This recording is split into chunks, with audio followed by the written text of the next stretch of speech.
Hi everybody, we're going to talk about what's on. So today I'm wearing the Armoury's Model 15 suit, so Model 15 jacket and a pair of Model B pleated trousers. I'm wearing the the Armoury polo made by Ascot Chang in forest green and a pair of Moonstar sneakers. The cloth of this is actually really interesting. So this is actually a Fox Brothers cloth that never really made it into production, but it's seersucker-like, but not really a seersucker. Like, it doesn't have the waviness in the stripe, but the color is super beautiful. It's like a white and an ocean blue, and I'm really enjoying wearing it. I'm really enjoying wearing this summer stripy things, really light colored things, and a lot of suits. That's kind of where my head's at this year. Wrist check today, I got something kind of funny I want to show you guys. So I am wearing a Hoga. Hoga is an old Swiss brand, and they made these kind of quirky, semi-futuristic watches that have almost a digital display, in that it's got second hands here, it's got minutes here, and then the hour is actually a jumping hour.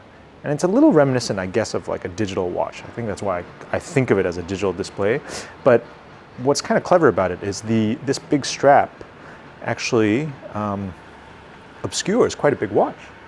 So they definitely have enough space to fit a fairly standard sort of movement in there. You know, this is not an ultra tiny movement. This is a fairly standard movement that kind of just through some visual tricks, they've managed to make the watch appear much smaller and sleeker than it really is. I think it's super clever.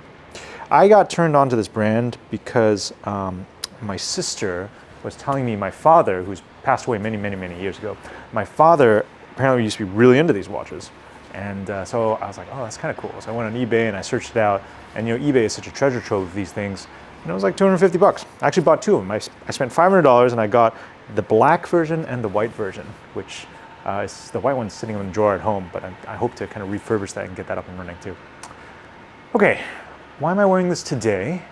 Well, as I mentioned before, I'm just kind of enjoying these light colors, these stripy things, and suits in general. I'm really enjoying wearing suits this summer. I'm going to shoot a little video to talk about some of the new commissions and new things that I got for myself personally that are all kind of different experiments in stripy, light, and suit.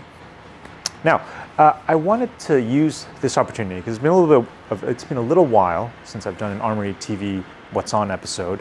I wanted to talk a little bit about our Japan trip. You know, if you follow us on YouTube, you might have seen that we've done a ton of videos starting the Armoury in Japan, you know, and we're probably about a third of the way through what we shot. When we went to Japan, so me, Sam, Elliot, and Asuka, when we went to Japan on our little expedition, we shot 47 videos over 3 weeks. And we captured a ton of stuff, right? We did interviews, we did profiles, we did little factory tours, and we even did some random stuff. We even ate some tonkatsu, which was fun. And I wanted to kind of explain the motivations behind this a little bit. So I've been going to Japan for 20 years now. It's a very special place to me. It's definitely a very special place to the Armoury as well. Many of our suppliers come from Japan. And I was fortunate enough to meet a lot of interesting people over the years. And I've just find like not just Japanese culture, but Japanese fashion business culture really fascinating. So the people who I'm interviewing are not just like the Armoury suppliers, but also people who I just happen to know in Japan who I really enjoy being with, right? So journalists, CEOs of other fashion companies, designers, entrepreneurs, and actually you might notice a lot of the people that we're speaking to are a little bit older, you know, and that's for a very good reason. Like Japan went through a really incredible time from like the 70s to the 80s to the 90s. Like it was huge swings in terms of like the potential, the success, the money, the tastes in Japan. And it's really interesting to talk to people who lived through that and can give you a bit of a sense of that. You know, to me, it always seems like frontier town, like cowboy country, and they achieved so many unusual and interesting things, and they have some great stories to go with it. So I made these videos partly for viewers like you, but also because I just wanted a record. I think these guys are super interesting. To briefly touch on what we've actually put up so far with the Armoury TV and the Armoury in Japan series, we did a little What's On with Gene Krell. So Gene Krell's amazing journalist. He also, in a past life, before his life as a journalist, took care of Granny Takes a Trip, which is an incredibly important fashion store. It was a bit of everything. It was a boutique, it was a design house, like they made everything for everybody. It was an incredible store back in the 60s and 70s in London. So Gene took care of that, and then he went on and worked for Conde Nast, and he was their international fashion director, launched a bunch of titles for them, did really incredible work, and towards the end of his career, he was really more focused on kind of Vogue Japan and GQ Japan. So check out the What's On with Gene, because he's very entertaining. We haven't released the interview with him yet, but that'll be coming later when we get done with the editing.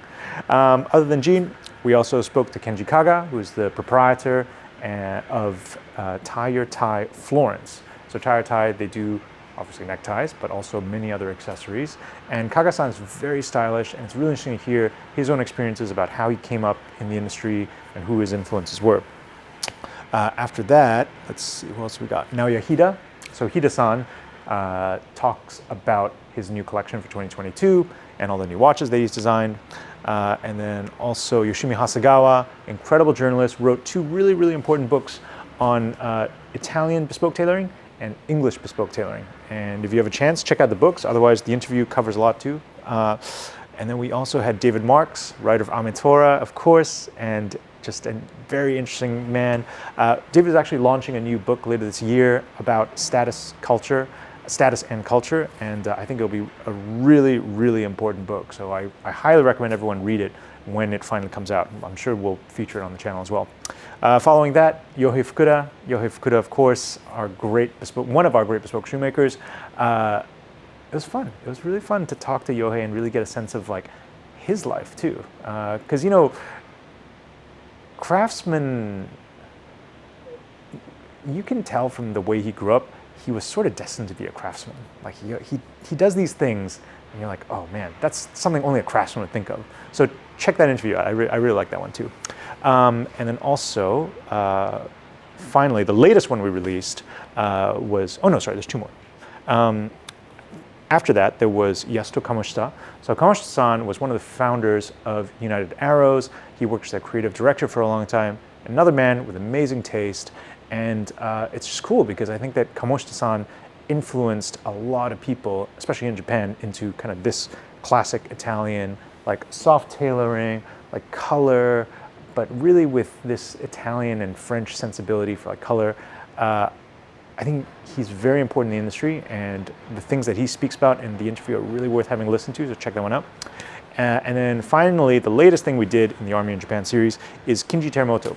So Kinji-san is all about Rocky Mountain Featherbed, and he's all about Anatomica Japan.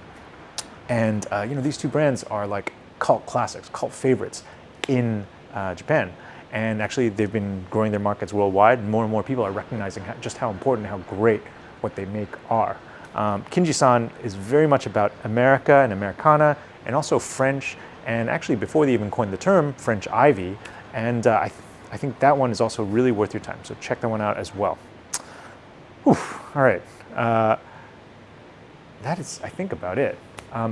If you have any interesting stories about the interesting timepieces they might have come across, old timepieces from companies that have gone out of business, or just weird timepieces you never expect to pick up, please let us know.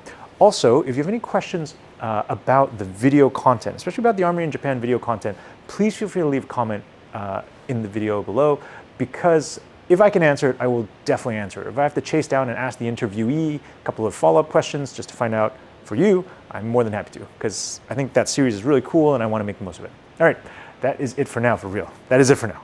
Thank you for watching.